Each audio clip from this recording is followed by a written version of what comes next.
Leche. Leche. Leche. Leche. Get 'em, Jimmy, where Loshak at? The bottle's getting nifty up the crack and we stacking chips, all of it's what I want. Plus money winners, that's what I'm on. You can say I'm gone. I prefer elevated pub sports radio. Time to get educated, get produced, leave the juice, letting loose with so much abuse that the bookies wanna call a truce. They getting slaughtered. Can't forget Jeff and low baggers in the chat. That's a lethal weapon 'cause we be pubbing.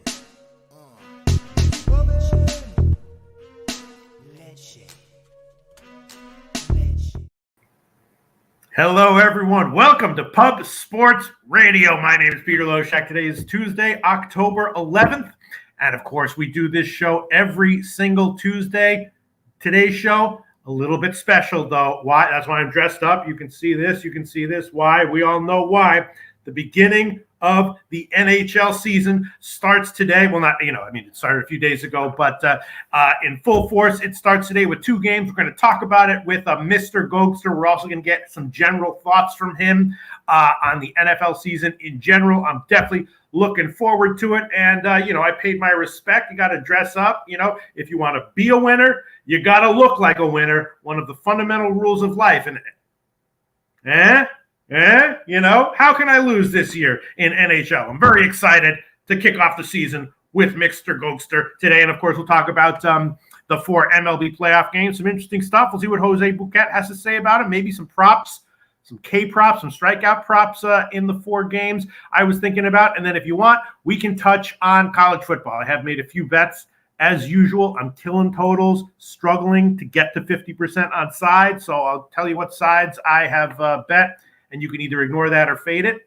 And I'll tell you what totals I bet, and you can tail those if you'd like. I'm ready to go. Jose Bouquett, where are you, pal? Hello there, Peter. How are you? I'm good. So we're going to start with NHL, right? Yes. Yeah, I think the NHL obviously deserves first rights opening night.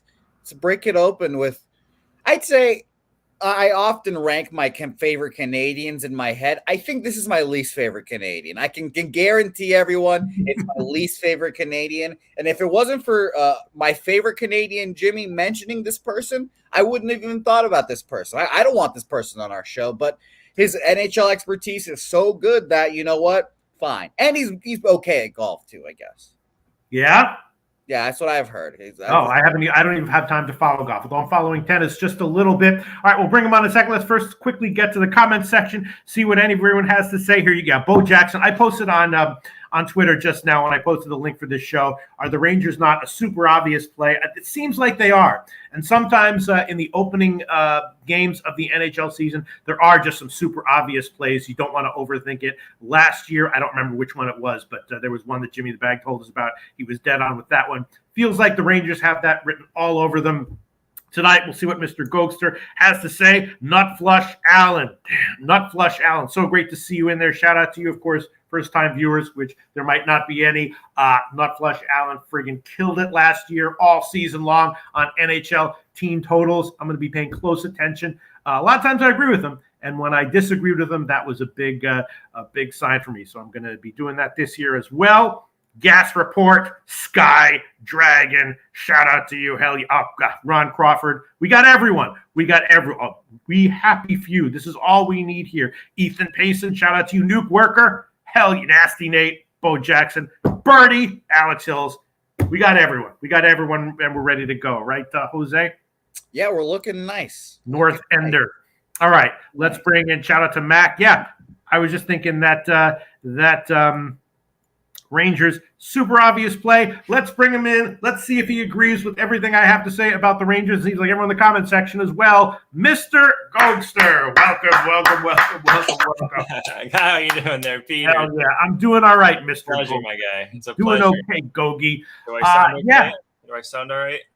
I feel like the NHL season, similar to NFL and really similar to all sports that I've experienced in my career. The first day and the first few weeks, there are some very clear, obvious plays and angles that you can use to, if you've done your preseason research, to find very clear and don't overthink them style edges. And then things kind of get haywire after 2 weeks. It happened in the NFL this year, and it seems to happen every year in the NHL as well. Then around the All-Star break, after the All-Star break, it tends to get a lot better. That's just my personal opinion. It's like the first day of how college. do you approach every NHL season, Gogi? Well, it's like the first day of college. You get to see who likes to party, who doesn't like to party. Who's the go-getters, who's not the go-getters. And then as the couple weeks go on, all hell breaks loose. But for the first couple weeks, Pete, I kind of like to feel it out too. I was watching a lot of the preseason, so it is preseason, but I do like to see teams that are kind of gelling well together. I got some teams that aren't, some that aren't. The first game though, Tampa Bay, New York Rangers. It's a rematch from the Eastern Conference Finals, so we got a good one here, guys. Same goalies, some additions from the Rangers. We'll talk about it here in a bit. We'll talk about it. I mean, I know that statistically, people might not necessarily be aware of this, but in the NFL, people tend to think that like the preseason basically means nothing. But there is some correlation between statistical correlation, that is, between NFL preseason performance and regular season performance. I would assume that would be as much the case, or maybe even a little bit more so, in the NHL. Goalies playing well, teams playing a good system. Yeah, I'd say probably maybe a little bit more so for goalies, but probably with teams as well. Yeah, even like that, you got to know where they are on the ice. That's a big thing, knowing where people are going to be on the ice, like moving the puck, crisp passes. That's what preseason's all about. Get that rust out. Goalies too, like you saw Vasilevsky, he played the last 2 games, so he's ready to go. Whereas Shesterkin, he played the first 2 games and he hasn't played the last few, so he's had some rest. I caught the Leafs and the Senators preseason game here in Belleville, and they didn't have the top players, but it was more so it's a feel out. You get to see what players are, what you have really for depth charts, for depth. So let's get into this. We'll get into it. I just wanted just a few more just general thoughts to keep in mind for the entire season. Last season, of course, we remember, and it was Clint from MMA Die Hard podcast who was notably on this. At some point in this NHL season, there are going to be a small handful of plus 400 dogs that win outright. How do we figure out what games those are most likely to happen? Last year was Arizona. Remember Arizona? There'd be some spot where they had turned a little bit of a corner, literally plus 400 or higher against some awesome team, and they won several of those outright. You got to watch them game to game. A good example would be just seeing a team that's got a big injury. They lose a player, they're calling up somebody, guys, or a goalie just had faced 50 shots or something, and he's coming back on a back-to-back. If they play them, just little things. Really watching game by game, really in all sports, Pete, I'd like to say, especially baseball, but in hockey too, guys, really watching game to game, knowing your team, and even their call-ups. I'm big on the AHL. I got the Ottawa Senators farm team here, so really knowing who they're calling up, what they got coming up in their farm system's huge too, and some coaches, Winnipeg Jets guys, we'll get into it, Pete. They acquired a bonus from Dallas, so I think that's going to be a nice, even coaching is a big thing for some teams. So yeah, absolutely. All right. So my general plan for this season is to, read all the basic previews, of course, watch the Jimmy the Bag shows here at Pub Sports Radio, and just in general, be a little bit cautious and wary and have an eye out for possible huge dog upsets at some point, well, at all points of the season, obviously, but particularly in the middle parts of the season, like we saw last year. And after we talk about the first 2 games, the 2 games tonight, we will talk a little bit about general season thoughts from you, sure, Mr. Goldster. I did watch the Bavano and Jimmy the Bag season preview. Did you watch that? I haven't caught the whole thing. I caught little bits and pieces of it. Yeah. But I watched that. I had some notes on it, so we'll compare my notes from that with your general thoughts. We'll look at the comment section once again, and then we'll get into the Rangers game. Yeah, there you go, Mike M. Shout out to Mike M. Smashed the Rangers today. 23-7 in a rematch from a playoff loss trend on Rangers, blah, blah, blah. Yeah, these kinds of, a lot of times in sports betting, you want to be really careful about something that seems just too obvious and too easy, except for like the first day of the season. A lot of those first day of the seasons just can't be that easy, actually are, and there's just a big vibe that. What are they going to do? Make the Rangers minus 170? Of course not. They have to put them in this range. Ron Crawford, first period for me. Alex Hill's ready for some no-goal first 10. The Goats for Hey, there we go. Yeah. Love it. Ethan Payson saying, I see everyone on Rangers. Yeah, and most of the time, that is at least a minor cause for concern. When it comes to the first day of the season, though, it doesn't concern me that much. Let's see. Oh, there you go. Nut Flush Allen. What's going More on? comments about I believe I went 108 and 67 on his, all posted on Twitter on his team totals, and I bet you that those team totals were the average line was like plus 100, was lower than minus 110 because there was a lot of dogs in those team totals. Yeah. Not Flesh Allen posted. Love to Shout hear out your to own Flesh opinion. Allen. Shout out to that Flesh Allen. All right, I'm looking at some comments, just making sure we get all the comments. Yep, North Ender grabbed the money line. All right, let's get into it. Rangers and Tampa Bay. Mr. Gokster. We've already talked about it, right? A rematch of the playoffs. The Rangers come in here with revenge on their minds. They're also looking pretty good relative to last season. They've got all the major players back, right? Everything's going their way. Tampa Bay, still a quality team. How elite are they? I'm not exactly sure. You can tell us that, but definitely a bit of a step down from last year. So they're not quite the dominant juggernaut that some people might have assumed them to be, and maybe they were last year. Again, a very low line. What are the bookies going to do? They can't make the Rangers a minus 150 favorite here, but maybe they should be. I bet the Rangers already. Everyone in the comment section, it seems, bet the Rangers already. I also took a shot with the first period under 1.5 at minus 110. Any reason to think those aren't good plays, Mr. Gokster? Well, yeah, you know what? Reason why, really, guys, is I don't see Tampa Bay any better here. Their second line's got Paul Hagel and Killorn. You got Colton. Now, the big addition here, Nemesnikov, he had a hat trick in their preseason game, their last game. He's been a nice addition for them. He's on the third line, but I don't like his pairings. Then you got Maroon Belmar and Perry. It's going to be a defensive team, Pete. This will be more of an under team, I think, all year. Yeah. You still have Vasilevsky. Where the Rangers, on the other hand, they just picked up Trocheck. And just looking how deep they are, I've got so many damn tabs here, but looking at how deep they are here, Pete, you got Kreider, Zibanejad, Kakko. Kakko, too, they just signed him. He's an up-and-comer who's really coming into his own, along with Lafreniere, who's on the third line with Hedl and Gaudreau. They're really deep. You got VC with Reeves, and even Carpenter. Ryan Carpenter is another guy that can produce. So they got four lines. They're coming off like the revenge spot, too. I love what Mikey M said in the chat there, guys. When we go back with their smash 23-7 in a rematch from a playoff loss. Shesterkin too. He should only be getting better, Pete. He hasn't played a couple games now. I still think they should be. I don't think there's not nearly enough offense from Tampa Bay all season, really. If they don't get the production from Vasilevsky, guys, this team's I don't think going to be nearly as good. They have really one line, and you got Nick Paul as the centerman. Getting Trocheck as their second centerman for the Rangers on with Panarin. And this up-and-comer here, I'm not too familiar with Krasvidov. I'm butchering his name. We have to watch him. Watch out for him, guys. Right winger for the Rangers, second line. This is going to be an exciting team to watch. They're actually my top four teams that can win the Stanley Cup. The Rangers are definitely there. I think even to win the conference, they got that at plus 900. I think they have a shot. This is one of the teams I'm pretty high on this year, Pete. Wow, Coin has the Rangers plus 1,600 to hoist the cup. Billy Friedrich, I don't like that everyone is on the Rangers here. I feel you, Billy Friedrich, but once again, I just feel like these first games of the season situations are situations where it is just that obvious and it is just that easy, and it's not as much of a concern as it is at other points when everyone is on a side. And right? I don't like maybe a high-scoring game. You saw what Tampa Bay did during the playoffs there, guys. Bringing it up here. They beat them 4 games in a row.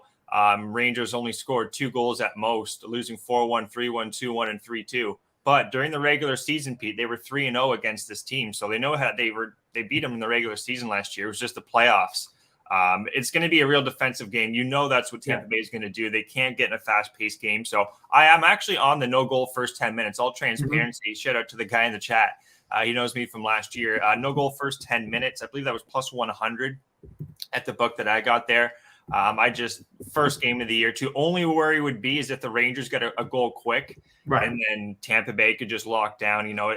It's happened a lot to these teams. Kind of like a no run in the first inning. You get a pitcher that lets one homer in the first and then just locks in. So that would be my only worry. But I do lean to the under here, full game, and even a Tampa Bay team total under. I don't think they defensively too. The Rangers are no slouch, so I do think this is a Ranger win.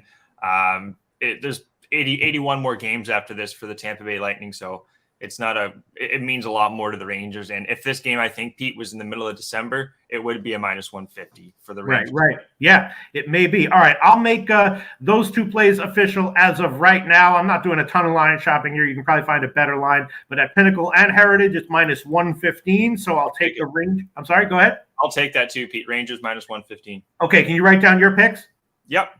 Or you want me to write them down I'm going to tweet them out too there. So okay. All right, I got them here. Yeah.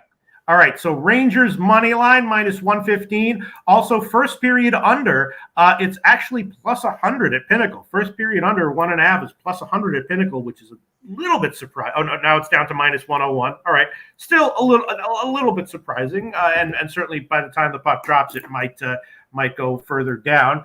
I would have expected some money though already to have come in on that one and driven that one down. But I'll take it. First period under 1.5 -101. And what do you think about just the full game? It's 5.5 -106 at Pinnacle. Not a low number right here. That's exactly where I'd be leaning to. Like I said, I think Tampa Bay's team total under could be live at 2.5. Maybe under -140. Pete, I think there'd be some value there, to be honest. And yeah, I think it's going to be a hard checking. Maybe not so much a hard checking game. It's going to be more of a Rangers are going to want to win this game. I feel a lot more confident on just taking the Rangers. So you're -115. I'll put that on the record for the first one of the year. Is it possible that the Rangers, because I'm thinking about taking the under as well, maybe 5 at +171 or 6 at -133. Yeah. Is it possible that the Rangers come in and just put up a statement and just win 7-1 and that the one when Tampa Bay gets down, they just stop trying?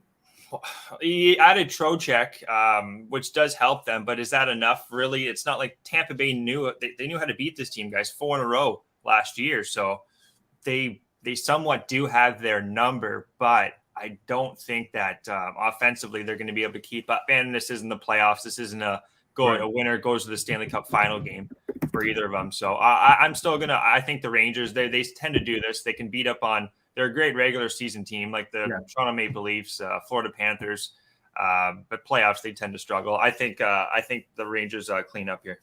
All right, I will triple up on this. I won't take the full game under. I'll just add on Tampa Bay team total under 2.5 +116 right now at Pinnacle. Tampa Bay team total under 2.5 +116 right now at Pinnacle. All right, tripling up on this. Can it be just that easy? Plus, I said it. I thought it'd be -140. I guess because they're only a -105 underdog. Yeah. I guess it's not nearly that bad. But in my mind, it should be that. It should be nearly -130. Wow. I almost want to add that too. I'll leave it off for now, but I like that play, Pete. Yeah. Can it be just this easy? Almost never, but once in a while it is. Hopefully it is tonight. Let's look at what the comment section has to say. Coin says 37% of the ticks and 83% of the money on the under. Yeah, I would be leaning under full game as well. Just a little bit concerned that maybe, if Tampa Bay gets down, the Rangers will start to flex, and Tampa Bay will hold off a little bit defensively. Who knows what will happen. But, Coin says 75% of the tickets and 65% of the tickets and 70% of the money on the Rangers. That's not surprising at all. Yeah, and maybe, I don't know, maybe I should take the -1 line instead of the Rangers might win by a margin here as well, right? There's a chance. I just don't see. If anything, the more we talk about this, the team total under Tampa Bay at +114 rather than the 115 I have on the Rangers. You're right. That would probably be my strongest look. And the -1, I don't mind that either, Pete. The more we talk about it. Gosh, it's +150 at Pinnacle. All right, I'll make that my pick instead. Rangers -1 +150. If it pushes, that's totally fine. But yeah, plus here, let me see if I can get a better line at Heritage real quick. No, it's about the same. All right, Rangers -1 +150 is my official play. And first period under -101 and Tampa Bay team total under 2.5. Just looking at, Pete, the Rangers in the preseason, the Lightning in the preseason, they did have 5, like I said, the hat trick from Nemesnikov, but they had 2 against Florida, 1 against the Preds, 0 against the Preds, and then 1 against Carolina. So they didn't have a good preseason by any means. It is the preseason, but I like seeing, if you're gelling well, then it's, for the most part, it'll transpire into the regular season. So I do like the plays for the first game here, Pete. Okay, let's move on. Next one, a little trickier. Vegas and and LA. And of course, Vegas now has a new coach, the Bruce Cassidy era. And LA, of course, last year was when not much was expected of them, and they did wind up making the playoffs. Vegas, of course, didn't. LA did wind up making the playoffs. So expectations are higher now for the Kings this year, and it's not exactly clear what to expect from Vegas this year. They are starting the season relatively in relatively good health, and both goalies did well in the preseason. I'm not I know that Jimmy the Bag is very down on Vegas in general this year. But again, I'm not exactly sure. I feel like the market in general and the analysts in general are a little uncertain exactly what to expect from Vegas coming up this year. I was thinking maybe again a shot with the under, because this is kind of a big game, and maybe under again, first period under, both goalies playing well. This one is a lot more uncertain for me. I haven't bet it yet. You have anything on this one, Gogi? Yeah, the goaltending really is the one that leaves me shaky here. You don't have the goalies for Vegas right now. You don't have he slipped my mind there.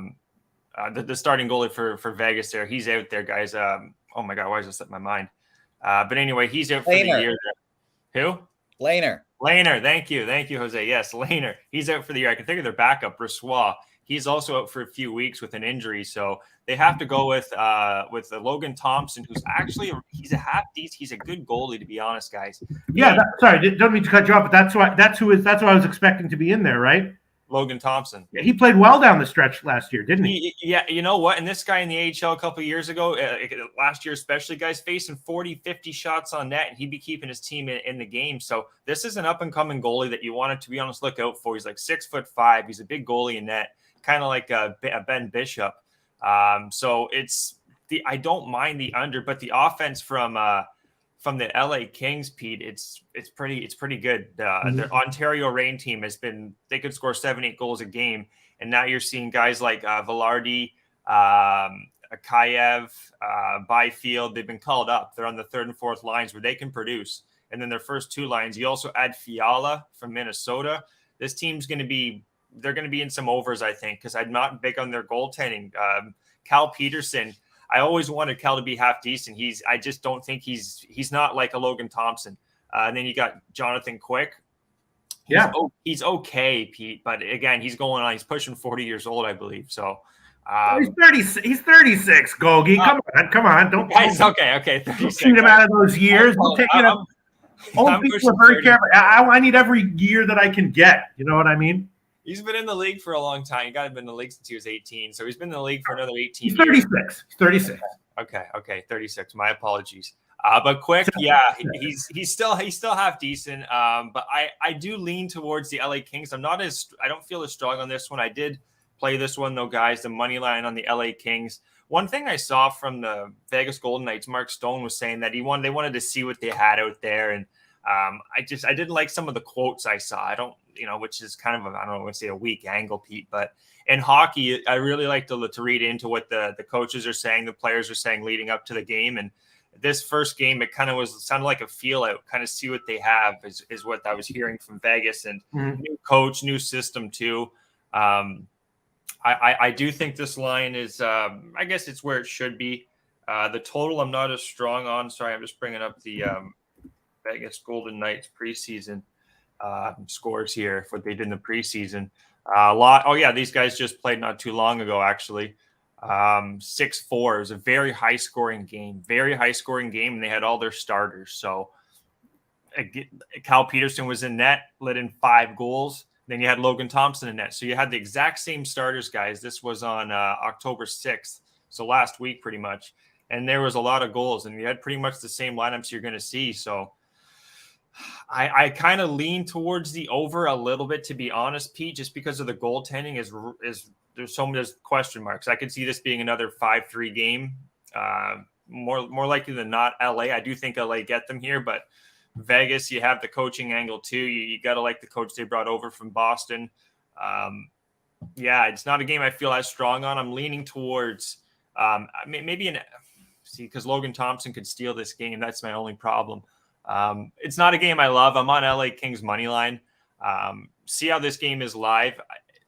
it could go to the like if Logan Thompson's standing on his head and defensively Vegas they're not that bad. So yeah. All right, this is it. Go ahead.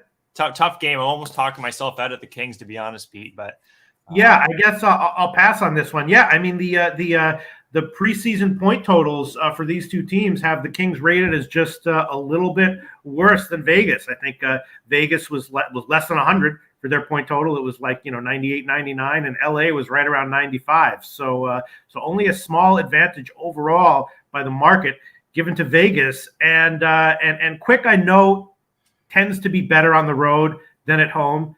That's just something that I have in my mind that I know to be true. I'm not sure how predictive that is, but I know it's the case. So I guess I'm gonna hold off then. Yeah, they're gonna have to go Quick. I would feel better with Quick for the Kings because you saw Peterson there. He let in like 5 goals to Vegas. Thompson did let 4 in, so that is a good sign that the Kings were able to beat him. But I'm going to go with the Kings, Pete, -1. I think it was 115 I saw. I'm going to lay that one and maybe have a live bet there. I might tweet something out during this game. Oh, you are taking it officially? Yeah. I'm going to take the Kings here. I'm going to take the Kings here. Okay, -1 or -1.5? I just want the -115. This could be an OT. This game could go to OT as well. I think the Kings at home. I like the home teams here, Pete. Right. Rocking Barns. I do think a little bit of home. Anytime you get a home first game at the barn, it's advantage to the home teams for the most part, from what I've noticed. So I'm gonna go on that angle too a little bit. All right, Bo Jackson says one of these dogs are gonna hit. We won't get 2 faves. All right, we'll see. Ron Crawford likes Eichel to score a goal. Billy Friedrich like in Rangers Kings parlay at plus 230. Coin lets us know that 47% of the tickets and 55% of the money is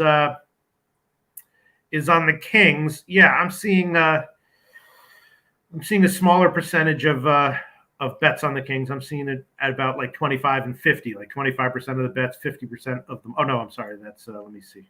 I'm looking at the total here. I think the Kings get them. I do think the Kings get the best of them here. Especially with that that 6-4 loss in the preseason. Home, your home opener too. Kings. Go ahead. I'm thinking about it, Pete. I think the Kings can get them here. Billy Friedrich, I'm more confident in the Kings winning out of these 2 games, and the lines are the same. Wow. Yeah. Billy Friedrich really not feeling the Rangers, despite everyone in the comments section feeling him. Eric Jones says he needs a birthday pick. I'll give you a birthday pick. Eric Jones, probably going to be the Rangers, but I'll have to think about it. Yeah, and one thing about our guy Billy was saying about, I believe, Trocheck and just some dumb penalties he takes. We'll see. He's been bounced around team to team, but I think that's a guy to keep your eye on, to be honest. As Billy says, see how Trocheck meshes with his new team, because he did sign a huge contract. I think it was like 6-7 years. I don't know, $550 million, something like that. He signed a big juicy contract. So we'll see what he does. But I do like the favorites here. They're small favorites, Pete. It's not like we're laying 150, 140 or anything. So I'm going to lay my hat on both the Rangers and the Kings tonight, along with no goal in the first 10 minutes in the Rangers game. All right, so that does it for the 2 games. Once again, maybe I'm making a mistake here, but I think it's okay. I'm on the Rangers -1 plus 150. First period under 1.5 -101, and the Tampa Bay team total under 2.5 plus 116. The second game I'm passing on right now. Golgi, review your official NHL plays. So yeah, I got the Rangers guys -115 on the money line, and I'm also going to take the no goal first 10 minutes here in the Rangers and the Lightning. I think Lightning are going to be really locked down defense in this game. And then game 2, I think the Kings are going to flex their guns here on Vegas here. Though Vegas is a strong team, they do have a half decent goalie in Logan Thompson. So. All right, sounds good. So now before we get into the 4 MLB games, we'll just do a very brief, very quick season preview in general. Definitely not team by team, just any teams that are interesting to you for any reason. If you think they're overvalued, likely to be undervalued, whatever it is that you think. I'll just very quickly tell you based on the research that I've done. The Islanders, of course, are off a terrible season. They have kind of a quiet off season. So maybe they will be a team that has some value to start the year. Both Ian Cameron and Jimmy the Bag are high on Anaheim to start the year. So when I hear that, I'm probably agreeing with that as well. Jimmy is really high on Vancouver. Ian is also high on them, but not quite as high as Jimmy is. And so, just to start the season, those are three teams that I have circled in my head as teams I'm looking to be maybe having some betting value, at least in the first couple weeks or month or so. What do you think about any of that? All right, I'll be quick. I like the Islanders as well. They got Ramanov from Montreal, so that's a nice addition. My four teams I think that can win the Stanley Cup this year are Calgary, additions from with Kadri, Weegar, and Huberdeau. I think this team's going to be real good, even though they didn't look that good in the preseason. But again, it's the preseason. Carolina too. I'm big on Carolina. The addition of Brent Burns from San Jose. This guy he wants to go to the Cup final. He's been on a shitty team for a long time in San Jose. Well, even though San Jose was okay, I think it was 2017, 2018. But also Pacioretty, Casse from Toronto, Stastny. They've had some nice additions from Carolina. I think this is a playoff Stanley Cup team. Edmonton too, Pete. I think Edmonton can be good with Campbell. I like that goalie they added, and also Janmark. And then the Rangers. I think the Rangers are still good enough to make a push this year. Trocheck, and they got a lot of good, strong, up-and-coming talent. So it's probably one of the best young cores, I'd say, in the NHL. And the Rangers, probably under 25. So also Anaheim. We're talking about Anaheim. They added Vetrano, Strome. A lot of offense there. Zegras, he should be back from his little injury. I think Anaheim could be good. I think they can maybe make the playoffs at plus 525. Seattle, there's another big one I want you guys to look out for. Seattle's going to be much better. They added, let's try to be really quick here, Pete. They added just their additions are huge. This first round draft pick from last year, Matt Beniers. If all you hockey guys know, he was a first round pick for Seattle. He's their first line centerman now with Schwartz and Burakovsky, who they got from Colorado. They also picked up Bjorkstrad from Columbus, who's a decent offensive player, just good all around accountable player. And they're getting Brandon Tanev back for a full year, who's been out for pretty much all of last year. Shane Wright's also going to be their first round draft pick on the fourth line. Defensively is their only questions, but I think Grubauer can be much better. I think Seattle's going to be a better team. Florida, I'm not high on. Don't like even their coach down there, the guy from Winnipeg, Maurice. I don't like their additions in Kachuk. I don't think they're going to be nearly as good. Ottawa should be better. I think they can make the playoffs. Winnipeg, I think they can make the playoffs too. Worst record can go, I think, to Chicago or San Jose. And even Detroit, guys. Detroit's going to be a much better team. They added Perron to their team. They also added Andrew Kopp, some older players, which they need. Ben Sherrod on defense. And they also got Vinny Husso, who's a much better goalie from St. Louis. So I'm also high on Detroit this year. So those are some teams I think we should look out for, guys. Florida, San Jose, pretty down on. Also think Nashville will be okay this year, Pete. Carolina might be vulnerable early in the season, according to Ian. It seems like Jimmy and Ian are not quite as high on Carolina as you are. I was high on them last year too. They were my Stanley Cup team. I just think how deep they are here, Pete. I'll just pull up their lineup here. But the addition from Brent Burns, I'm telling you, I watched some of his preseason games, and he's going to a lot more offense. He's really good at just pushing the puck. He can see the ice real well for a defenseman. Then you got Sketchy, Pesci. He also added Kelvin DeHaan, who's decent. Slavin's going to be on the first line. They also added, like I said, Stastny. I think this is going to be this is a good hockey team. Now, can they win the Stanley Cup? I think they're going to go deep. I do think they're going to go deep. And then they got Brind'Amour as the coach. I do think I don't want to say they're overrated. I guess maybe I don't want to sound like overrated on this team, but I do think they're going to be better. And like I said, with Pacioretty too, no D'Angelo, but I think Carolina can be a good hockey team. Just the way how they can come back in hockey games. All right. I think Jimmy also seems to be down on both Minnesota and Dallas. Hates the coach. He hates DeBoer, the coach, of course, who came over from Vegas. Ian is not quite as down on Dallas as Jimmy is, but definitely he says more anti-Dallas than pro. What do you think about Dallas and Minnesota? Both overrated and overvalued to start the year? For the most part, I agree 100%. Yeah. I don't like Fleury as their number one goalie. They lost Fiala too, lost some offense from Minnesota. I got to see. I think they're going to be an average team. You got Kaprizov there. He should have another 100-point season, but I'm not too high on them. Also, Dallas, they did sign Jason Robertson, which is good, but he didn't play a single preseason game. Maybe one, maybe the last one, but this is a team I'd be pretty low on Dallas early, if anything. Their goaltending is the only thing saving this team, really, I think. Jake Ottinger, he can steal a game, but also defensively, Dallas lost Klingberg. Added Colin Miller, so see how that goes. I'm not as high on Dallas either. Yeah, I agree with the chat there. Tricky team is Pittsburgh. Ian's kind of down on them. Of course, they still have all their stars, but another year older, they're always injury prone. What's your take on Pittsburgh, if any? Although they say that the coach is one of the best in the NHL, so a lot of times when the stars go down for the Penguins and they're a big underdog, that's when they have value. This is one of the higher AHL teams, Wilkes-Barre Scranton Penguins. I think they're going to be a really good team, so I think they have good call-ups. The Penguins do. So I think the Penguins can be okay, despite, I guess, what people are saying. They're saying Letang to Longueuil. They're an older veteran team, but again, they're like Boston of the last couple of years. They still have Crosby, Raquel, Getzel. They're Jeff Carter. You got experience here, Pete. I think the Penguins are going to be just fine. Philadelphia is an interesting team. They've been pretty bad, but they got the crazy John Tortorella. He's the coach for Philadelphia, so he might be breaking some sticks over people's backs, but we'll see what happens. Philly might need that because they've been an awful team for a while. I don't know. See how Philly goes, but Philly could be a bad team too, Pete.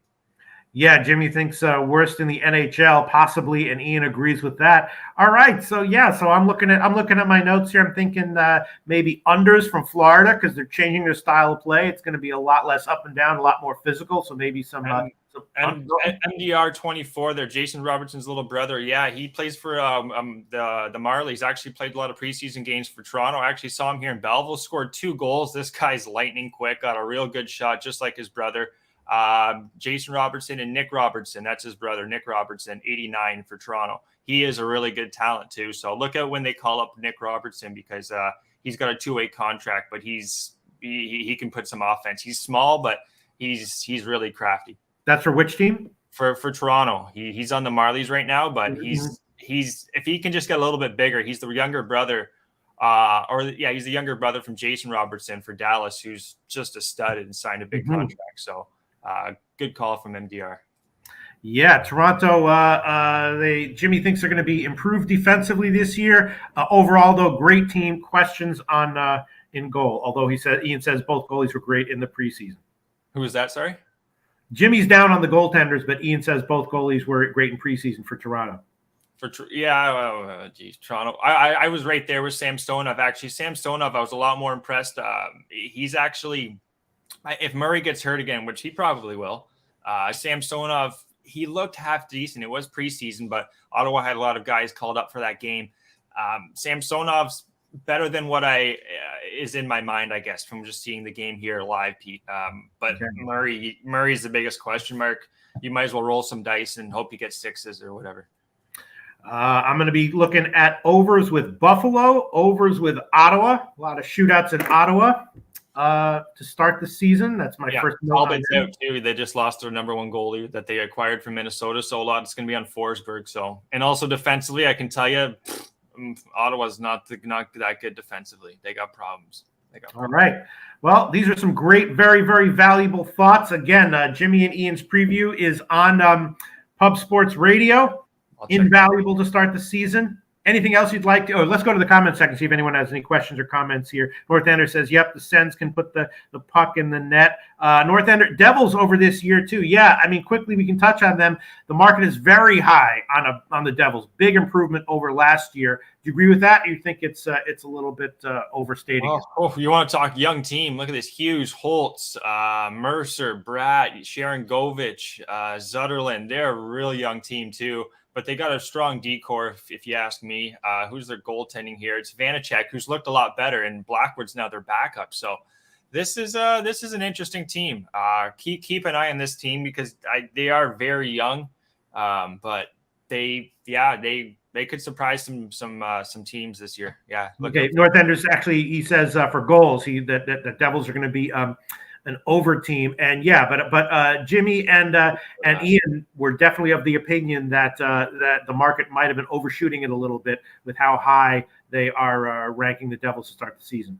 They got a lot to prove. I got to see it before I believe it, kind of thing. But defensively, I think they're stronger. They have more experience defensively than they do offensively. But they got a lot of guys from the AHL that produce. So let's see what they can do here. North Ender says Carolina's too soft up front. Okay. Carolina. Yeah, well, the coach there, he should. I like Brindamore enough, and also Carolina too soft up front. Yeah, Svechnikov. They got a lot of like Russian, European players there. I don't see a lot of Jordan Stahl, Stastny, but for the most part, they're European based. So I guess that's a different style than the North American. So. Billy Friedrich saying the Blues highly underrated. That's an interesting take. St. Louis, I know they have a bunch of injuries to start the season, so maybe they'll be sluggish to start, and then if they start getting healthier, might be a good bet in the middle of the season. Not key pieces, but they have a bunch of injuries. They should be able to score. Last year, the offense was good. I remember that. And Ian and Jimmy expect that to not be any different this year. Defense a little iffy. Are they highly underrated? Goaltending, they got big problems, I think, Pete. They don't have who they got. Bennington, who you never know, and then you got Thomas Greiss. So they could have problems in net. Could be an over team maybe this year, actually. St. Louis, who's been more of an under team in the past. I think they're bottom 10 goaltending team in the league. They got. I don't like Bennington, and because they got rid of Husso, who really won all their games last year. So Mally Mal saying Bennington looked good in the preseason. It's good. It's good. You know what? If he can come back from it, you've seen it in all sports. I've seen it in golf with Jordan Spieth, guy won the Masters 2015, had a real bad 2018, 2019. Now he's on top of the world. So maybe Bennington can turn it around, but he's been struggling the last few years, if you ask me. All right, Gogi. Awesome thoughts. Great preview. I'm looking forward to covering this NHL season with you, Mr. Gokster. I can't wait, Pete. Till next time, guys. Get that cash, and we'll see you next week. Here we go. NHL, the NHL. Jose Bouquett, what's your take on this? Do you follow NHL that much? Do you bet it that much? No, but I was told this morning to take the Kings and the Lightning. So by whom? By a Canadian person. Yeah, a Canadian person who follows the NHL, does the line movements and market movements primarily. So I was like, okay, sure, I'll take them both. So I'm a person on the Lightning. Really? Based on market, now I'm feeling uncomfortable and nervous. Based on market movements, that's what it's all about. Yeah, that's what he caps based on, just line movement, where the tickets and the money is primarily. And I didn't question it. I don't know why. I think the Rangers are very good. That's what I've been told. But that's all I've got for you, really. I'm not a sticky pup guy, unfortunately.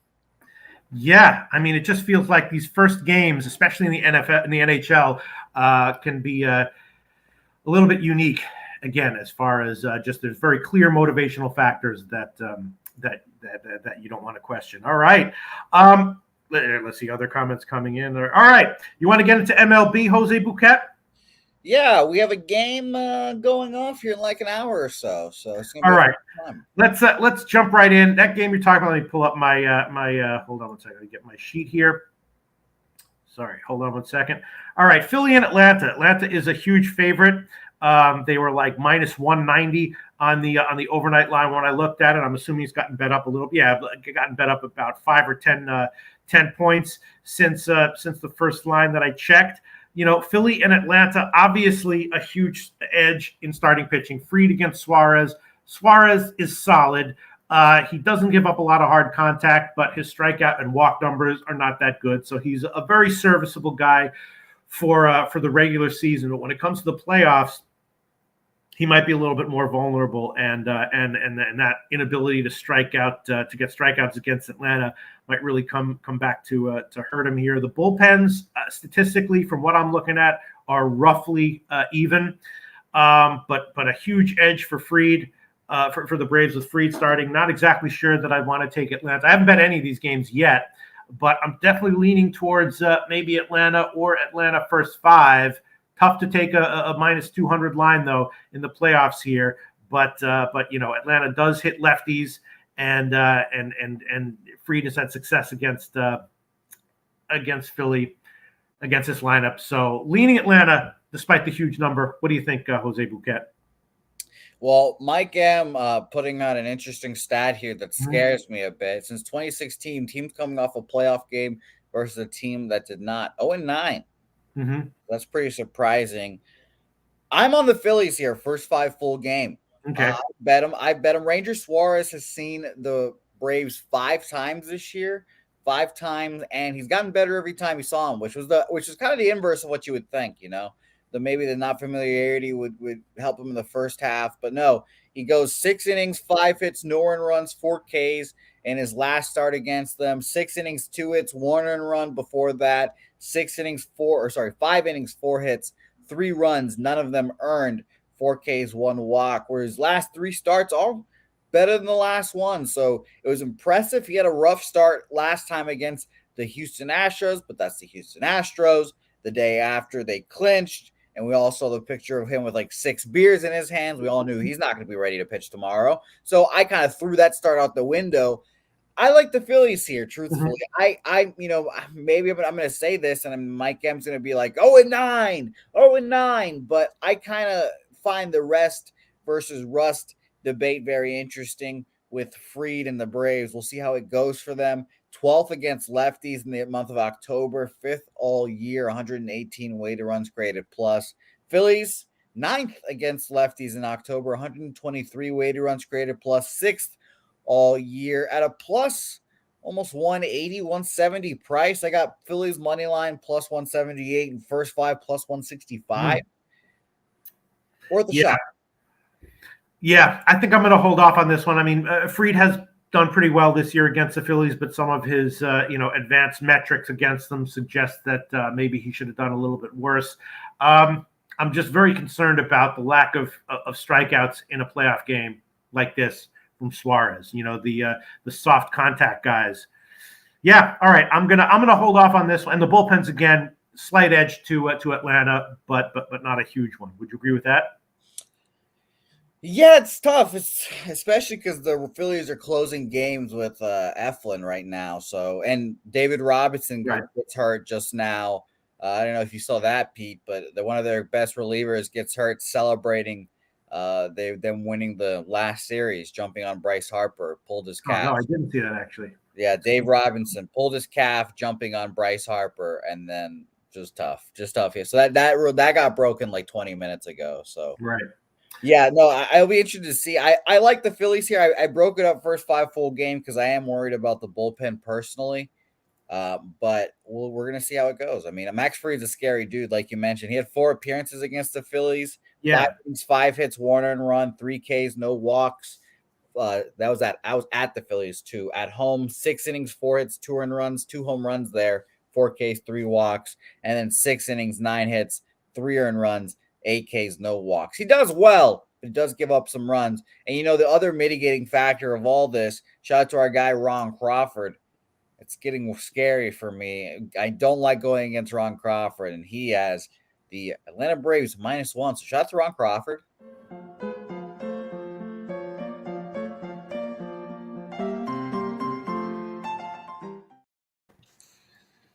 Tough. Wow, Ron Crawford spreadsheet play of the day, Atlanta -1. Yeah, this is, I don't during the regular season, I don't do much props like pitching props or strikeout props, but in playoff games where you're looking at everything a lot more closely. Yeah, I'm not sure if the edge that Fried has here means that Atlanta's a good bet as such a big favorite, but he's one way or another, win or lose, he's probably going to get his strikeouts, right? So what about a strikeout prop for Fried? I'm looking for a number right now. So, doesn't matter what the money line is, what happens in the game, he's going to get his strikeouts, right? Even if he gives up a home run in the first inning.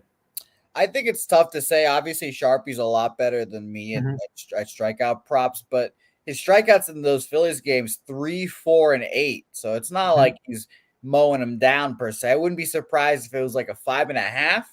I have not looked at it, so it'll be interesting. By the way, another good note from Mike M, making me feel worse and worse about my Phillies bets. Fried 5-0 straight up at home versus the Phillies. Suarez 0-5 in his last 5 road starts. Suarez, his home road splits He pitches better on the road, apparently. A 4.27 at home compared to 3.20 on the road. So that's interesting. I'm seeing 4.5 for Fried at -164. So a low number, but a high. Yeah, and you mentioned his regular season strikeout numbers against Philly, which is definitely significant, but also a tiny grain of salt because in the playoffs everything gets magnified, and he's gonna go for a strikeout that he needs more than he will in the regular season, right? 100%. I agree with that. By the way, shout out to Rocco's his play of the day. Is Fried over 4.5 Ks, but he can get it at -136, Pete. Really? What book is that? Well, let us know, Rocco. Let us know. Yeah. Wow, look at that. Yeah, it just feels like, even if Fried gives up it's almost better if he gives up a home run in the first inning, because then he's really going to bear down, strike out the side in the second inning. Yeah, I thought it would be 5.5, so at 4.5, I would be looking at it. All right. I'll make that an official play, and I'll also bet it. And I will trust Rocco Roger. Oh, Mally Mouse saying -135. Tell us what book that is, but I will make that an official play. I'll make that Fried over 4.5 Ks -135 an official play. I think that's solid reasoning, right, Jose? Yeah. No, I agree. And Jay Peasy, a good note here. This is Rangers going to be his playoff debut. We saw it went for Alek Manoah, like he's mentioning, and Fried's been here, done that before. That was also a factor. I'm sure Truist Park's going to be rocking and rolling tonight, but I have faith. In the fighting Phils. I think they've got a little bit of momentum. I think the Phillies win this game, and then I think the Braves win the rest. So I think it'll be a very, very interesting to see how it goes for that. And by the way, a lot of people. Go ahead. Bovada has it at -150 as well. So -135 at DraftKings. Shout out to them. Yeah, shout out to them. A lot of people liking no run in the first inning. Rodney M, MMA Locker Room, Gas Report. Wow, a lot of people saying no run in the first inning for this one. Mike M, or he's maybe just quoting a line there, not endorsing a play. But yeah, I can certainly understand that. The playoffs are so tricky in the MLB. I'm just going to stick with the strikeout prop. All right, and of course Jose Bouquett on Philly and Atlanta -1 spreadsheet play of the day from Ron Crawford. Next game, Seattle, Houston.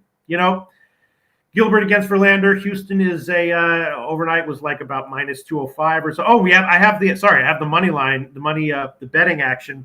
There you go. Philly is the only side, according to Sports Insights, that has small line value. Small line value on Philly. 29% of the tickets and 18% of the money on Philly. But according to Sports Insights, small line value on Philly and bigger money coming in on the over as well. 58% of the tickets and 85% of the money on the over. So some big bets coming in on the over. And small line value agreeing with Jose Bouquett here on Philly as a big dog. All right.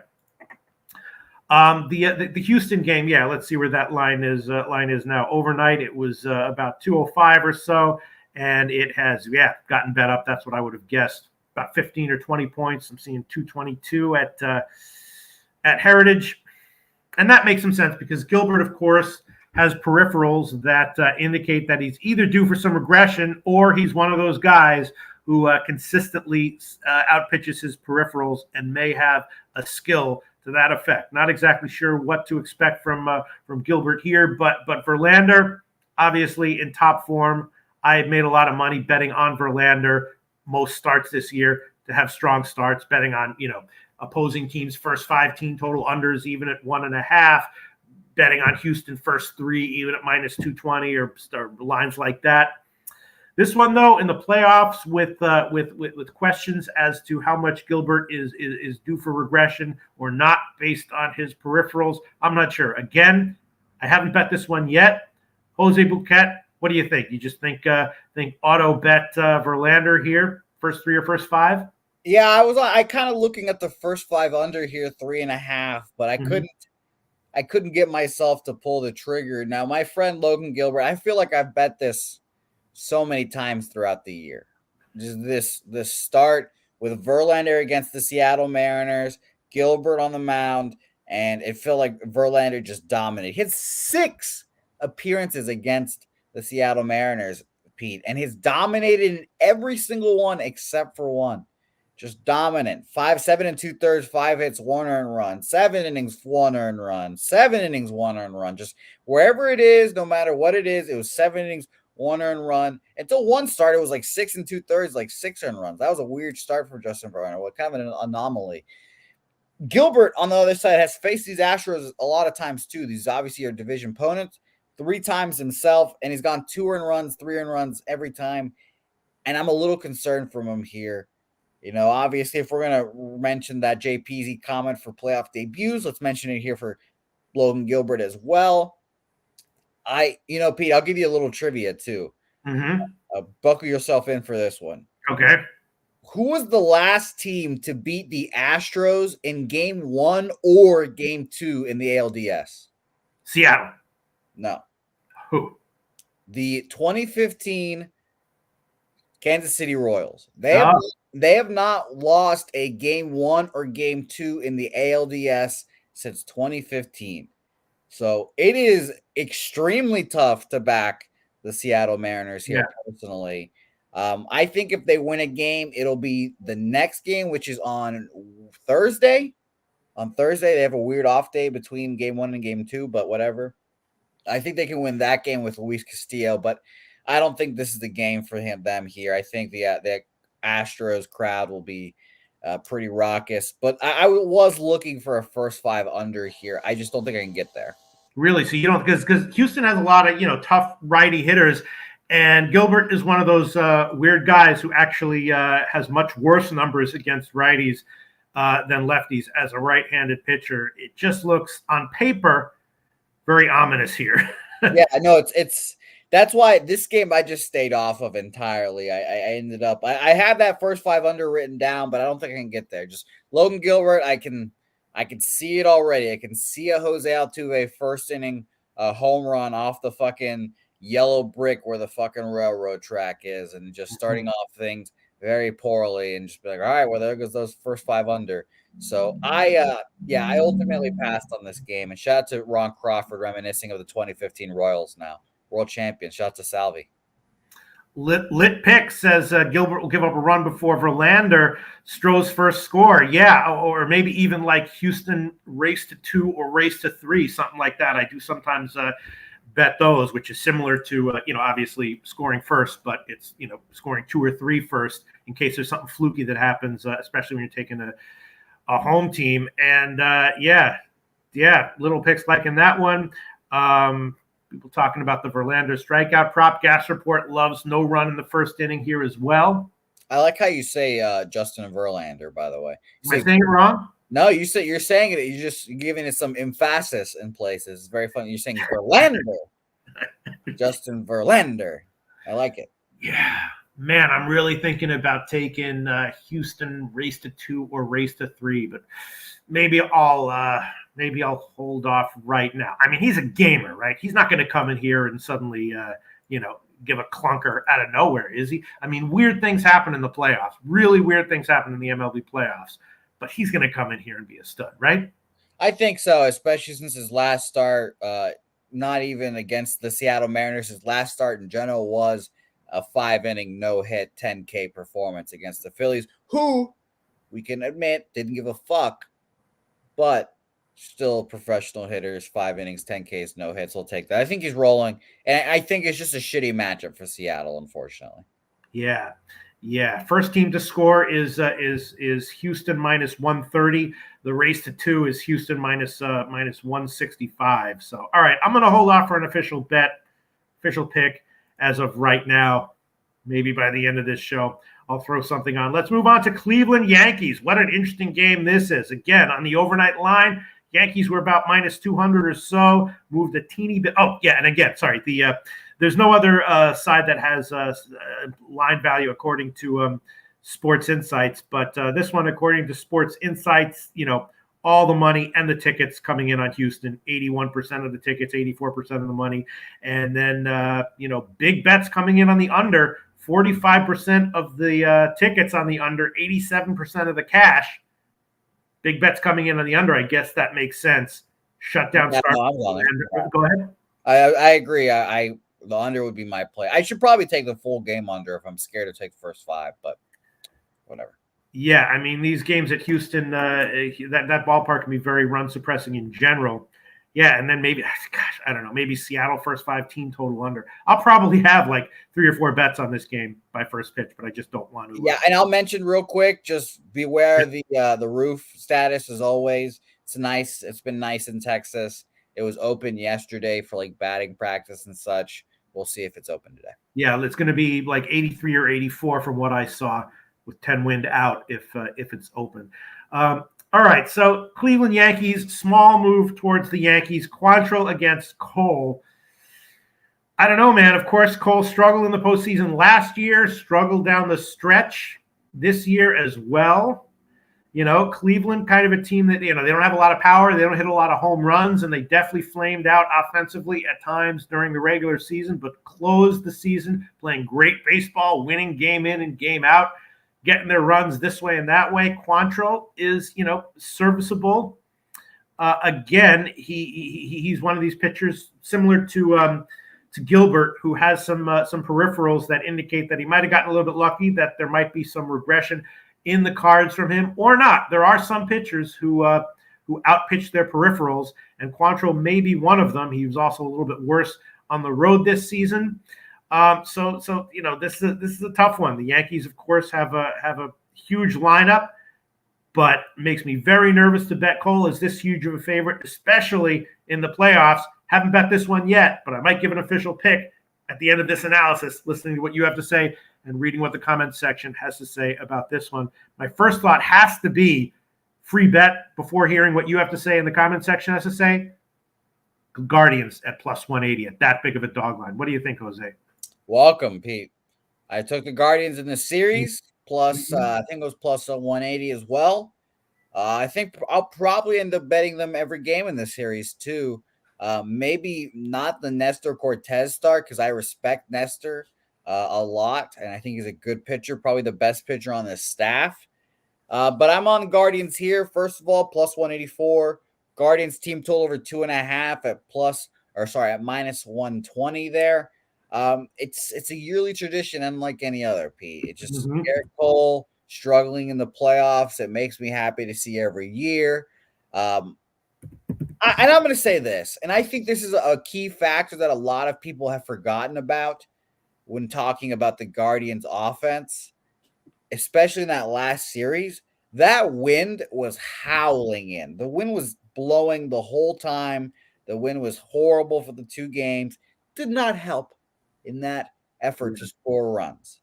I think the Yankees, and obviously in Yankee Stadium, that ballpark more friendly to hits and home runs, et cetera, et cetera. I think the Guardians can take advantage of that more than in Progressive Field. And when the Yankees go to Progressive Field, I hope the wind's blowing then, because that'll be a very interesting situation for the Yankees, who primarily use the long ball here. But I don't feel great about the pitching matchup. I mean, Cal Quantrill, his one start against the Yankees, it was okay. It was like his 3rd start of the year, so I kind of can take it with a grain of salt. I'll mention it: 6 innings, 6 1/3, 6 hits, 3 earned runs. I'm like, okay, that's all right.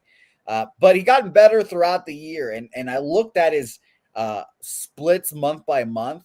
And August, he had a 2.13 ERA. September, October, a 2.98. So been dominating the last 2 months. Guardians offense in October 5th, 126 weighted runs created plus against righties. They're 11th for the whole year. And I understand the Yankees offense and the Yankees bats were really feeling themselves in the last part of the year. They finished October 6th against righties, 125 weighted runs created plus, 1 lower than the Guardians. But I think it's always a different pressure when it comes to the playoffs. I think just the Yankees and the playoffs and playing in front of those fans, it always gets a little tight butthole. Just like what happened in Queens, the same thing is going to happen here in New York or in Brooklyn, Bronx, whatever the fuck it is. I don't know my boroughs, unfortunately. But the important thing is that it's going to be tight butthole, not where the actual stadium. Not loose butthole, loose bowl, tight butthole. And we'll say this real quick: some roster notes, because the obviously the playoff rosters for the teams have been released throughout the morning. No DJ LeMahieu, hurt, fractured foot, toes, can't pivot, et cetera, et cetera. Scott Efros, one of their relievers they traded for, DL, IL, whatever we're calling it now. Tommy John done, and they've got Aaron Hicks and Marwin Gonzalez on the lineup, and that is just. No, I'm not worried about them at all. And they didn't even put Peraza, their guy, one of their young players, on there. So I ultimately, and obviously we know about Aroldis Chapman just hanging out in Miami right now too, which is the funniest thing I've ever seen in my life. So I like the Guardians here. I'm going to take them every game. Yeah. And I took them in the series as well. And just going to wait and hope and pray for another disappointed New York year. Can't say I disagree with it. It just makes me nervous because Quantrill is kind of similar to Suarez. He doesn't get strikeouts, especially against righties. He doesn't strike out righties. And, that combined with his, expected ERA and expected FIP that are, significantly higher than his ERA indicates that he got a little bit lucky. It's just a tough one. But yeah, I can't. Cole is that big of a favorite is dog or pass, especially with him pitching the way he's pitched in the past few weeks or so. I'm looking at some comments here. Bo Jackson, don't sleep on the Tribe. We're not. Billy Friedrich, Yanks line up a lot better than the Rays. JPC, I don't think Guardians have the firepower to go toe-to-toe with the Yankees. Yeah, they don't really have firepower, but maybe they got something else that gives them value as a big dog. Billy Friedrich, wow. Billy Friedrich not liking the Rangers, also not liking Cleveland. Billy Friedrich says Yanks win tonight and win the series. Man, look at that. Says Cleveland has a bunch of slap hitters, and Cole has pitched well this season against them. Yep, 2 appearances, 6 innings, 2 earned runs, 6 2/3, no earned runs. Can't complain. By the way, his splits are his last 2-month ERAs. August 3.20, September, October 4.50 ERA. Man. So all right, I'll be continuing fading him. And yeah, by the way, go ahead. I would say, by the way, Pete, it also my Yankees anti-Yankees bet also might have something to do with this. If the Yankees were to win the World Series this year, and I'll say this confidently, we can clip this. If the Yankees win the World Series this year, I'll sit down in front of a nice little tarp, $5 for 3 tomatoes. We'll give it all to charity. You can fucking throw tomatoes at me. No fucking problem. No fucking problem. Wow, that's a pretty serious jinx there, Jose Bouquett. I think I might based on just that, bet the Yanks to win the World Series, just because you never go against jinxes. But we'll see. We'll see how it turns out. We'll see how maybe the Yankees will win the World Series, but the Guardians will win tonight, and you'll cash your bet. All right, going to be a pass for me. That would not be worth it, Pete. That would not be worth it. I would rather lose my bet tonight and have them not win the World Series. Oh, I know. All right. Dodgers and San Diego, once again, a big pitching mismatch here on paper. If this were during the regular season, I'm assuming we would have seen the Dodgers as a bit of a bigger favorite. Overnight, they were about minus 210 or so, and they have gotten bet up since then, about 15 points now, up to minus 226. Urias, just basically awesome. Clevenger, vulnerable. And Urias has dominated the Padres this year. It was just lights out against them. 4 starts, 3 of those were in September. Just a real friggin' stud. And the Dodgers crushed Clevenger. Small sample size, but it is what you would expect. I know Machado is a beast, so he's a tough bat against Urias. This is another one. I haven't bet it. Going to hear what you guys have to say. Maybe I will make a bet. As the line creeps up, I guess you have to just think that you'd have to take it's dog or pass. Really hard to make a bet on the Padres with Clevenger starting, though, against the Dodgers with Urias starting. Have you bet this one, Jose? I have not. This is the game I'm not betting either, unfortunately.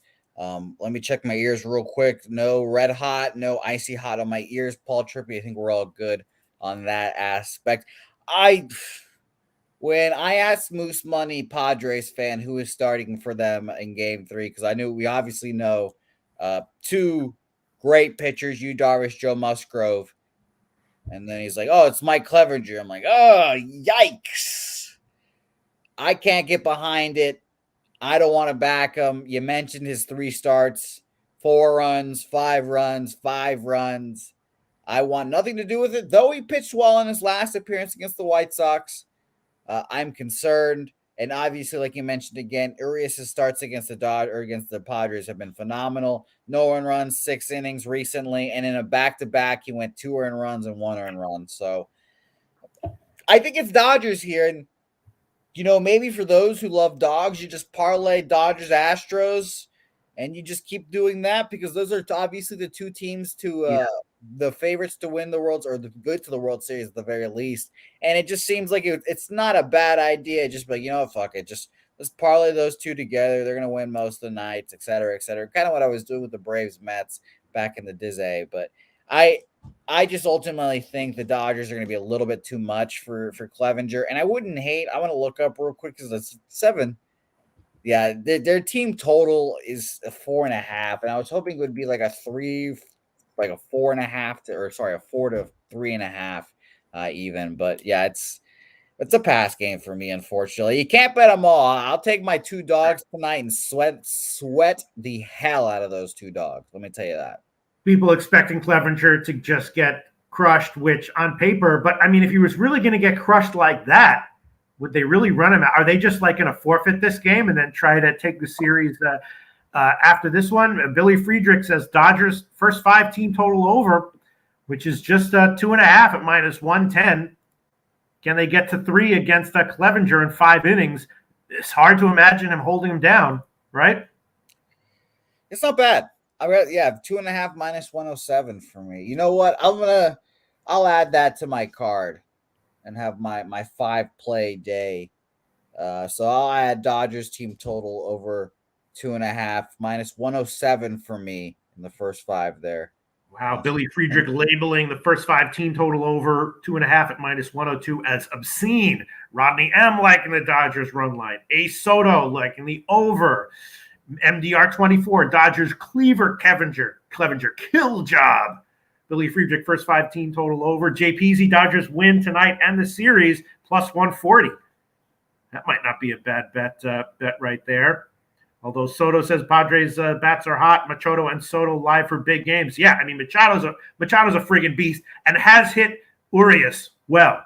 He's not like a beast against against non-elite pitchers. He's also hit Urias well. I'll tell you this: I'm not getting in front of the Padres.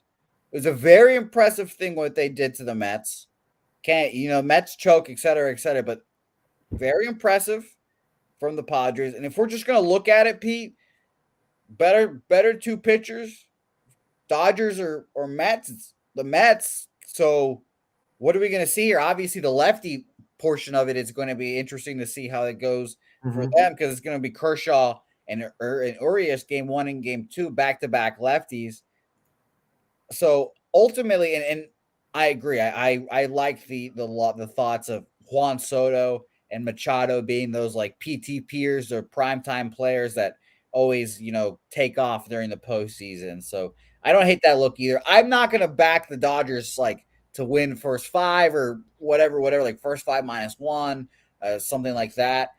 I do like that them to score runs though, and I might have fucked up this total. It's a 7 for the total, not an 8.5. So I wouldn't hate an over there. Interesting here. Mally Mal says easiest game today besides Braves. Mally Mal says Dodgers -3. I don't know if he's serious about that, but I was like, all right, let me check. Let me go to Pinnacle and see what -3 is. Man, Dodgers -3 is just +194. Jesus. They got to win by 4 in order to win. That's pretty crazy. I was expecting you to say like +300.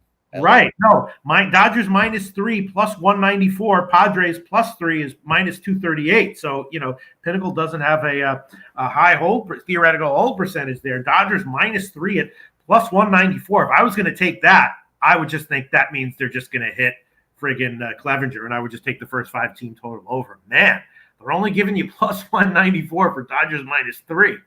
That's pretty wild. I can't believe that. I will admit though, Pete, all my futures are basically tied up into the hope the Dodgers do not win the World Series. I have I've got the Astros and Braves. And I was going to say, I basically got everyone but the Dodgers, so that's only 2 teams. So I'm rooting hard for the Dodgers to fall because obviously it'd make it more interesting and it's a good storyline, etc. But the futures market is obviously very heavily leaned towards the Dodgers because of how good they are, and someone Yeah. can take them out. Let's just take them out, guys. But yeah, first 5 team total over 2.5 minus 107. I like that look. Shout out to us in the chat. Minus 103 at Pinnacle. I might bet that. I don't know if I want to make it an official play though, but I might Noli, bet. I'm praying. Noli, I'm Wow, praying. it's going down, and now it's plus 100 at Pinnacle. Someone just bet. Someone with ability to move a first 5 team total at Pinnacle just bet the under for the Dodgers. Interesting shit, Jose Bouquett. What do you think? I think that well, okay, we haven't mentioned that, Mike Clevenger, it's been a while since he was really good, but he was really good at one point. Sure. He was really, really good, and he could easily be a quality number 3, but we haven't seen it in a while, and it's been Pat Corbin was really good at one point. I mean, come on. Exactly. So that's a good it's a good analogy there, Pete. So I'll say he's been great, but I, like you mentioned, I'm not fucking betting Pat Corbin. I'm not betting Pat Corbin off of that, so I'm not going to bet Mike Clevenger off that. All right. Well, the money. Let's look at what the money has to say. It's still early, but according to Sports Insights, extremely teeny tiny value on San Diego. Now that could mean nothing, but and it could change by first pitch. But 13% of the tickets, 3% of the cash on San Diego, but teeny value on San Diego according to Sports Insights. And all the tickets and money on the over. 83% of the tickets, 80% of the cash on the over, which is interesting. So maybe the market, at least as of right now, seems to be indicating that maybe Urias won't be lights out, or that it'll only go 5, and then the Dodgers bullpen will be vulnerable. Interesting betting action. Interesting money and bet percentage numbers there, right, Jose? I agree. Pete. Yeah. The chat, is just think after what I said, they're thinking out loud now, I guess. When did you used to be a lot better, Pete? What age were you just a lot better at? I think I was a lot better in 7th grade. Me too. Great, Pete. Yep. 7th grade, I was the best. Yeah. The best. Yeah. 2013 was also really good. Those are my 2 great years. 7th grade, I won a vice president election for the student board. I took out this hot. She was very attractive, and I thought she was going to win because she was very attractive. But I beat her, fucking swept her up, no problem. And then I ran unopposed 8th grade for president. So I think I was a lot better back then. So yeah, So what does that have to do with right now in 2022 for either of us? Nothing. Absolutely not. Just like it means nothing for Clevenger or Pat Corbin or anyone else. That's why we're fading them. Right. All right. So Lucas Ryan says, Pete, where does the nickname Lodals come from? Low totals? No, it actually comes from just totals. From yeah, my handicapping on totals being way less shitty than my handicapping on sides. And actually in college football again this year, same deal. So I'm slightly under 50% in college football on sides, but almost 60% on totals, picking almost every game. So that's where that comes from. Not saying that's going to continue, just saying that's where it comes from, and that's what I've been doing so far. Go ahead. Yeah. Loshak totals. Right. All right, so I guess that's it. I've only made one official pick here. Fried, strikeouts, over 4.5. I'm not sure if 135 really existed, so I'll just throw on the 150 that people were quoting. Fried, over 4.5 strikeouts, minus 150. That's it for me as far as an official pick is concerned. Jose, review the official picks that you got for us. Sure. I've got a little bit of a card here. Phillies money line. I just need to hit one of these, and I'll feel a little better about myself. Just hit one of these money lines, and I'll be okay. Phillies money line plus 178. Phillies first 5 money line plus 165. Hoping the layoff hurts the Braves. Hoping that a little Ranger Suarez can pitch well against the Braves here, and then the Braves go out there and take the rest of those games. All right. Cleveland Guardians money line plus 184. Cleveland team total over 2.5 minus 120. And that addition we made together, Dodgers team total in the first 5 innings over 2.5 at -107. Pedro 6-2 plus 3.9 units on the playoffs this year so far. So cannot complain.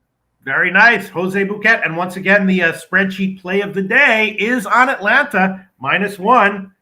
I'm not saying that's a good bet. I'm just reporting what it is. Just the facts. Just the facts. Shout out to Ron Crawford, because I've done this before. It's not purposeful, obviously, where I've accidentally gone against spreadsheet and it's just I just got taken to the cleaners. Yeah. Taken to the cleaners. So it's going to be an interesting game, to say the least. Also, Ron Crawford seems to be implying that the Guardians is a play he likes. He says Guardian play spreadsheet 62%. I'm not sure what the 62% means, but pretty clear that he endorses a play on the Guardians. And Ron Crawford also had another one, a spreadsheet play, not play of the day, but a spreadsheet endorsed play. Yeah, 62%. The Guardians, right? Yeah, Guardians and spreadsheet Dodgers 65%. Not sure what that means, or maybe he just means that that's what the spreadsheet says their win percentage should be, in which case the Dodgers would not have any value. But if that's what that percentage means, that means the Guardians have massive value. Or is it 65% of the time you play the Dodgers? I have no idea what it means. The spreadsheet play of the day is Atlanta -1. Thank you very much, Ron Crawford, for posting that. And that does it for MLB. We can wrap up the show unless you want to just quickly touch on college football. I have made a few bets on the openers in college football. Anything interesting? I bet the over in the Penn State-Michigan game. I got 51. Now I think it's up to 52 or so. Let me just pull up the numbers here. So I bet that one. I think that's a decent bet. I for some reason, I always feel even to this day, way more confident on my spreads, even though my spreads are terrible. And my totals, I always feel like, I think they're all okay, slight edges maybe, and they all seem to be good. So I took the Michigan Penn State over. I got 51. Now it's up to 52. I also took, and if anyone has any questions for college football, just shout them out. I'll get to them after I go over the bets that I made. I did take a shot with the under 54.5 in the Auburn Ole Miss game. Now it's down to 53.5. There you go. Yeah. I mean, Auburn is just not good defensively, and Ole Miss, I don't think is going to run up the score here. So I took a shot with that. Again, not loving it. Small edge, maybe, but my track record is pretty good with it. So I took a shot with Auburn, Ole Miss, under 54.5. Now it's 53.5. The Penn State game over 51. Now it's 52. I did take a small shot with the Toledo game under at 62.5, even though Toledo can be so awesome offensively. But I took just the numbers indicated to me that I took a shot with under 62.5. It's now 62. Let me see what else. Let me just quickly scan down to see if there's anything else I want to highlight. I don't know about that Duke UNC game. I did bet the under in UNC's last game, despite the fact that their defense is so horrible, and it was better. I'm leaning under here as well, although it's gotten bet up to 67. And I also bet Duke. Again, my sides are overall in the year slightly less than 50%, so take that for what it's worth. But I did bet Duke at +7.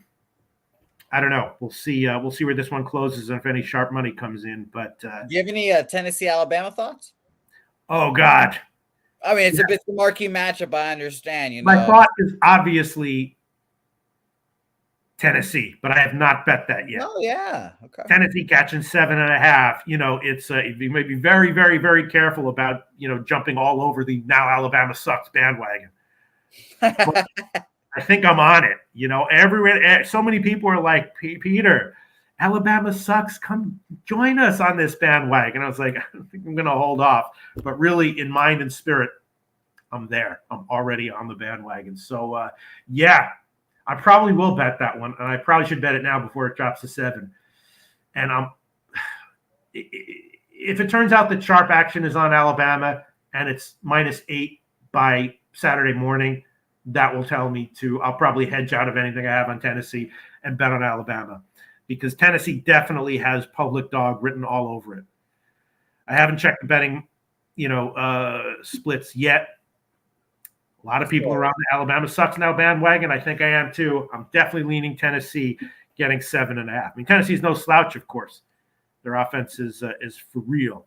So yeah, those are my thoughts. You asked, and I told you, Jose Bouquett. Let me see what other totals I bet, if anything. Yeah, I don't know. That felt like a Loto's over there. That was just my question. The Tennessee game? Yeah. Yes. I haven't bet that one either, but my numbers indicate over. But I have not bet it yet, for sure. I did bet another super obvious play. I did bet the Oklahoma State game over 68.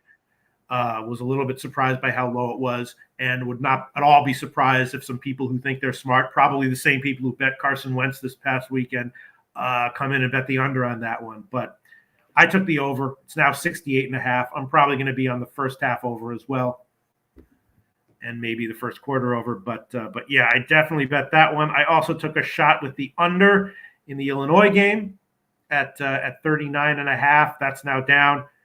Watch Ian Cameron's preview video of that at Pub Sports Radio. He explains exactly why the under is a good bet there. But I did bet that one, the Illinois game, under 39.5.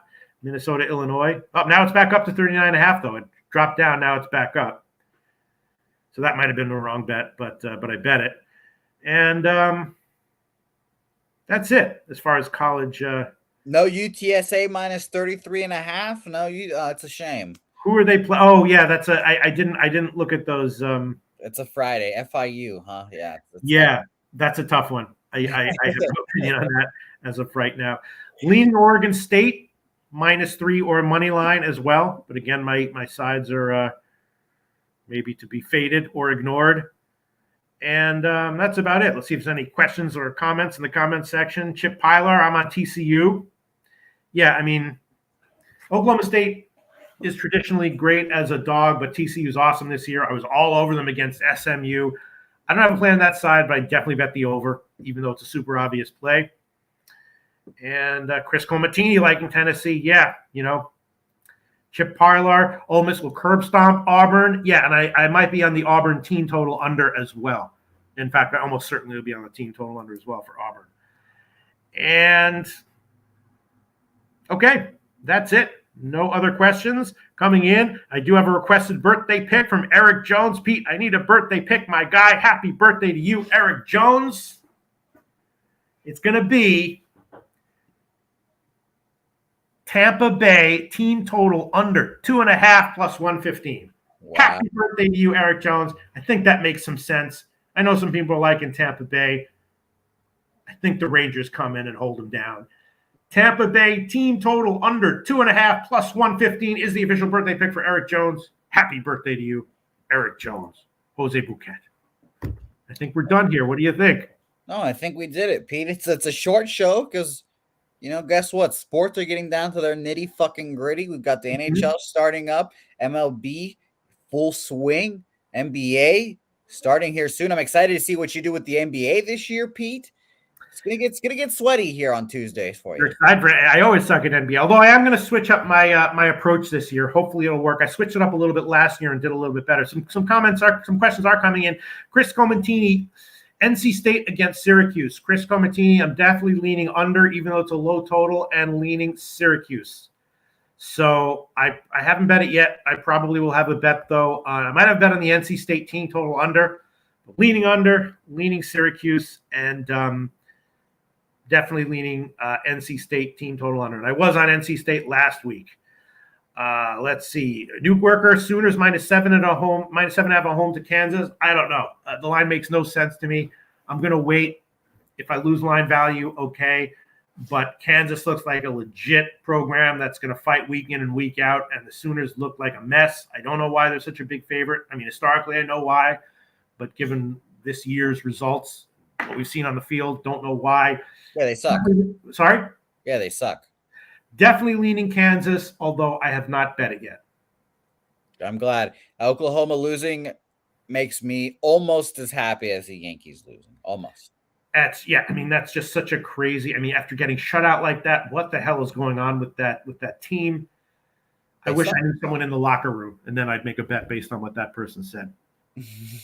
You know what, Pete? I think one day your tentacles of information are going to extend. You're going to have athletic trainers and like clubhouse managers like chatting you up, being like, Pete, the coach is fired up today. I think the boys Yeah. get it done. That's the way it used to be. Old school. The bettors in the 50s would have guys at Wrigley Field calling them in the weather reports from the Major League Baseball stadiums all around the league. All right, Jose Bouquett. It was a great show. I hope you cash on all your very interesting underdog bets today. Hope I have a winning day. Hope everyone in the comment section has a winning day. Hope most of all that Tampa Bay team total under 2.5 plus 115 as Eric Jones' birthday pick cashes. Happy birthday, Eric. We'll see you again next Tuesday.